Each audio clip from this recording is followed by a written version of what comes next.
सबसे पहले प्रभु यीशु के नाम में आप सबको फिर से इस शिक्षा में स्वागत करता हूँ। गया हुआ एपिसोड में मैंने न्यू वर्ल्ड ऑर्डर का ऊपर जो अपडेट देना था मैंने दिया, और आज मैं और एक आप सबको अपडेट देना चाहता हूँ। वो है यहूदी देश का ऊपर अभी प्रोफेसी को फुलफिल करते हुए क्या क्या हो रहा है, उसका विषय में मैं आप लोग को अपडेट कर दूंगा।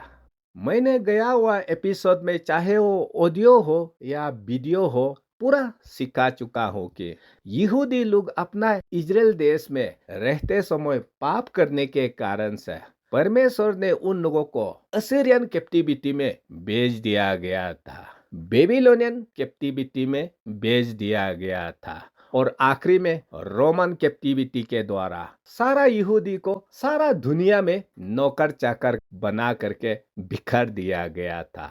मगर बाइबल प्रोफेसी कहता है कि वो यहूदी लोग जिन लोगों को पाप करने के कारण से ये 3 वनवास में सारा संसार में बिखर दिया गया था, अंत दिनों में उन लोगों को सारा संसार से फिर से इकट्ठा करके अपना इजराइल देश में स्थापित किया जाएगा, और उसी समय प्रभु यीशु आ जाएंगे। मैंने आइजाया चैप्टर 14 वर्स 1 जैसा को लेकर, जेरेमिया चैप्टर 32 वर्स 37 जैसा को लेकर, इज़ेकियल चैप्टर 37 वर्स 21-22 जैसा को लेकर, आमोस चैप्टर 9 वर्स 14-15 को लेकर पूरा सिखा चुका हूँ। और हो बाइबल प्रोफेसी लोग को फुलफिल करते हुए 1948 में इजराइल देश बना, जिसको मैं बता चुका हूँ। और 1948 में यूएनओ वोटिंग के जरिए इजराइल को जो देश दिया गया था वो छोटा सा एरिया था, तो यूएनओ के जरिए वोटिंग देकर यहूदी को अपना देश में थोड़ा सा जगह में रहने का अनुमति दिया था। उसको अरब मुसलमान लोग एग्री नहीं किया, इसलिए 1948 में इजराइल को छोटा सा जगह देने का बाद तो 1949 में अरब मुस्लिम लोग नहीं मानेगा बोलकर इजराइल को युद्ध करना शुरू कर दिया, और उसका बाद 1956 में भी लड़ा, 1967 में भी लड़ा, 1973 में भी लड़ा, और आज तक वह दमादम लड़ रहा है। तो जब जब इजराइल और अरब मुस्लिम का बीच में लड़ाई होता है तो मैंने आप सबको बता चुका था कि गॉड का शक्ति से इजराइल का इतना छोटा सा आर्मी वो अरब मुस्लिम का दुनिया भर का आर्मी को हराता है, और हरा करके वो अरब मुस्लिम का मिट्टी को इजराइल चीनते रहता है, और ऐसा करके आज इजराइल उल्टा ज्यादा हो गया और फलस्तीन लोग का एरिया छोटा हो गया, और ये सब मैं आप सबको पूरा बता चुका हूँ। तो 1948 से लेकर आज तक अरब मुस्लिम को हरा करके इजराइल ने जो मिट्टी हासिल किया है, वो परमेश्वर ने जो ओरिजिनल लैंड बाउंड्री यहूदी लोग को सदा के लिए दिया जाएगा, उसमें से छोटा सा एक तिनका जैसा जगह आज इजराइल को हासिल हुआ। तो इसलिए बाइबल का हिसाब से आप देखिए जेनेसिस चैप्टर 15 वर्स 18 में परमेश्वर ने अब्राहम को प्रोमिस किया है बिना शर्त का कि वो जो नाइल रिवर से लेकर यूफ्रेटिस रिवर का बीच में जो ये पिक्चर में देख रखा है वो एरिया को सदा के लिए अब्राहम का वंश को देगा। तो वो मिट्टी को आज तक इजराइल पूरा नहीं मिला, लेकिन ये बाइबल वर्स फुलफिल होना है एक दिन। तो इसलिए रिवर ऑफ द इजिप्ट से लेकर रिवर यूफ्रेटिस तक वो जो बीच वाला एरिया को यहूदी के लिए परमानेंट पोजीशन होगा कहते हुए जेनेसिस चैप्टर 17 वर्स 8 में भी लिखा गया है। और आगे आप देखिए जेनेसिस चैप्टर 48 वर्स 4 में भी एवरलास्टिंग पोजीशन कोई किसी का नहीं होगा, वो यहूदी का ही होके रहेगा बिना शर्त का परमेश्वर ने वादा किया है। तो इसी को ही आप डिट्रोनोमी चैप्टर 11 वर्स 24 को भी देखिए। ये जो नाइल रिवर और यूफ्रेटिस रिवर का बीच में जितना आज देश है वो सब इजराइल का हो जाएगा भविष्य में, यहाँ ऐसा प्रोफेसी करके रखा हुआ है। तो अगर ऐसा होगा तो भविष्य में कौन कौन सा देश इजराइल का होने वाला है, तो आप नाइल रिवर को देखिए, वो इजिप्ट में बहता है, तो इसलिए भविष्य में इजिप्ट का आधा देश इजराइल का हो जाएगा। और यहाँ जो बीच का यूफ्रेटिस नदी और रेड सी का बीच में वो लैंड, उसमें कौन लोग है? जॉर्डन है, सऊदी अराबिया है, यमन है, वो सब एक दिन इजराइल का हो जाएगा, ये बाइबल बताता है। और आप वो यूफ्रेटिस नदी का वो एरिया को देखिए, उसमें यूफ्रेटिस नदी जो है सीरिया देश का बीचों बीच में जाता है और उसका बाद वो इराक देश का बीचों बीच से होते हुए वो पर्शियन गल्फ में चला जाता है। उसका मतलब इराक का आधा देश भविष्य में इजराइल का हो जाएगा और सीरिया का भी आधा देश भविष्य में इजराइल का हो जाएगा। और अभी आप देख रहा है न्यूज में लेबानन और इजराइल का बीच में धमाधम लड़ाई चल रहा है। तो लेबानन तो पूरा का पूरा इजराइल का हो जाएगा। तो ऐसा करके ये जो बड़ा नदी का बीच में देश है सब इजराइल का हो जाएगा बोला वाला 1948 से शुरू होकर आज चौथा सा एक तिनका जैसा मिट्टी इजराइल को मिला है।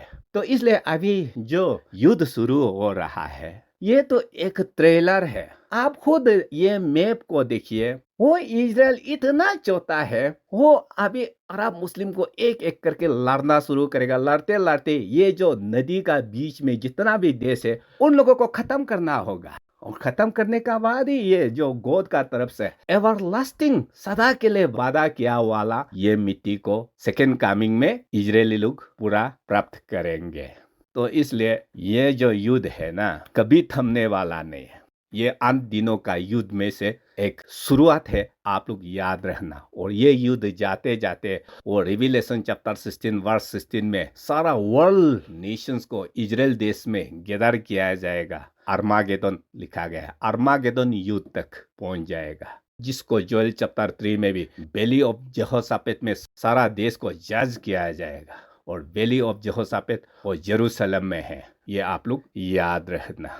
तो ये जो नाइल रिवर से लेकर यूफ्रेटिस रिवर का बीच में जो मिट्टी है गॉड का तरफ से यहूदी लोगों को परमानेंट दिया जाएगा, वो बोला वाला को लेकर इजराइल का प्राइम मिनिस्टर एग्जैक्टली वो मैप को ड्रॉ करके आज से 4 या 5 साल पहले यूएनओ में पूरा देश को दिखा करके ये जो ग्रीन वाला हरा वाला एरिया जो है वो यहूदी का होगा कहते हुए उसने न्यू मिडिल ईस्ट बोलकर मैप दिखाते हुए यूएनओ में संबोधित किया गया। तो इसलिए प्राइम मिनिस्टर बेंजामिन नेतन्याहू को भी ओल्ड टेस्टामेंट बाइबल को मालूम है, जिसमें परमेश्वर यहूदी लोगों को ये एरिया आपका होगा बोला वाला को। तो इसलिए आज इजराइल का पॉलिटिशियन लोग ग्रेटर इजराइल कहते हुए एक बड़ा देश बनाने के लिए उन लोग का एजेंडा है। तो इसलिए ये लोग अभी गाजा को भी दमादम तबाही करना शुरू हो गया, वहाँ फलस्तीन लोग रहने का लायक नहीं रह गया। ऐसा करके अभी कुछ समय का बाद लेबानन को भी ध्वस्त कर दिया जाएगा। और अभी वो सऊदी अराबिया और जॉर्डन लोग तो अभी न्यूट्रल में है, मगर इस मैप का हिसाब से उन लोगों को भी नॉलेज है इजराइल उन लोगों का देश को भी हड़पने के लिए योजना बनाया गया है। तो इसलिए आज जॉर्डन शांति होने से भी भविष्य में जॉर्डन का साथ भी लड़ने वाला है, सऊदी अराबिया का साथ भी लड़ने वाला है, इजिप्ट का साथ भी लड़ने वाला है। लड़के तो वो 2 बड़ा नदी का बीच वाला मिट्टी को इजरायली लोग मिलेगा। तो यही जो न्यू मिडिल ईस्ट मैप जिसको ग्रेटर इजराइल बोलकर ये लोग इजराइल बाउंड्री को बड़ा करने के लिए योजना बना करके आज लड़ा जा रहा है, उसको ये सितंबर 2024 में भी बेंजामिन नेतन्याहू फिर से वो यूएनओ का स्पीच में वो ग्रेटर इजराइल बनाने का जो योजना है, जो अब्राहम आइसक जैकब को परमेश्वर ने प्रॉमिस किया कि नाइल नदी से लेकर यूफ्रेटिस नदी का बीच वाला लैंड सदा आपका होगा बोला वाला मैप को फिर से यहाँ दिखा करके ये कह रहा है कि अगर इजराइल प्लान का हिसाब से दुनिया शर्त मानेगा तो इजराइल सारा संसार के लिए ब्लेसिंग का कारण बनेगा। यहाँ हो रास्ता को दिखाते हुए कि किस तरह से इजराइल अगर ये जगह को पूरा कंट्रोल करेगा तो सारा संसार का बिजनेस जो आगे बढ़ेगा वहाँ दिखाता है। मगर उसने सीरिया, इराक, ईरान उसको काला दिखा करके ये देश जो है दुनिया के लिए श्राप है। तो इसलिए ब्रदर्स एंड सिस्टर्स अभी जो जंग शुरू हो रहा है वो अब्राहम आइसक जैकब को जो परमेश्वर ने नाइल नदी से लेकर यूफ्रेटिस नदी तक आपका होगा बोला वाला देश को प्राप्त करने के लिए लड़ाई शुरू हो रहा है। हाँ, और ये आगे जाकर वो अंत दिनों का जो आखिरी युद्ध आर्मागेडोन, जिसमें सारा वर्ल्ड कंट्री इजराइल का अगेंस्ट में आकर इजराइल को खत्म करने के लिए एंटी क्राइस्ट और फॉल्स प्रोफेट के द्वारा आता है। तो उसको मैंने पिछला टॉपिक में आप सबको क्लियरली बता चुका हूँ कि 2011 का वोटिंग से लेकर इस बार 2024 में भी इजराइल को कौन सपोर्ट करता है, पैलेस्टाइन को कौन सपोर्ट करता है, उसमें पूरा पाया गया है कि 90% से ज्यादा लोग पूरा पैलेस्टाइन का पक्ष में वोट देके बैठा हुआ है। तो इसलिए ब्रदर्स एंड सिस्टर्स, ये मैप से आप देखकर पता चल गया है, ये जो अभी लड़ाई शुरू हो रहा है ये अंत दिनों का युद्ध शुरुआत है। हाँ, इसको देखकर हमें प्रभु यीशु लूक चैप्टर 21 वर्स 34 से लेकर 36 तक लिखा गया है कि अपना आत्मिक जीवन को शुद्ध में रखो और प्रार्थना करते रहना ताकि वो महातबाही से बचने के लिए। और वो महातबाही जो बाइबल में लिखा गया असली वाला तो अभी तक शुरू नहीं हुआ, लेकिन यहाँ साइन तो शुरू हो रहा है, वो तबाही आने वाला है। उस तबाही से बचने के लिए प्रार्थना करो, हमें बाइबल ये सिखाता है। तो इसलिए एंड टाइम साइंस से आपका आत्मिक जीवन को सुधारने के लिए बाइबल बताता है कि जब आप अपना आंखों से ये सब दुनिया का हालत शुरुआत होते हुए देखोगे तो स्टे अवेक वहाँ लिखा है, प्रे ऑल द टाइम, ताकि आप बच सके और बचकर यीशु का सामने खड़ा हो सके, ये बताता है। तो इसलिए ब्रदर्स एंड सिस्टर्स, जो भी नया नया घटना बाइबल प्रोफेसी का हिसाब से अपडेट होगा मैं आप लोग को बताते रहूंगा। नेक्स्ट में मैं आप लोग को बताने वाला हूँ वो है जीसस क्राइस्ट और इस कलीसिया युग में जो प्रभु को विश्वास करता है, वो दोनों मिलकर यीशु मसीह का हो जो 1000 वर्ष राज्य को राज करेगा बोला वाला को, उसमें बाइबल वर्स पूरा डिटेल दिखा करके मैं समझाऊंगा। तब तक के लिए प्रभु आप सबका साथ बना रहे। धन्यवाद।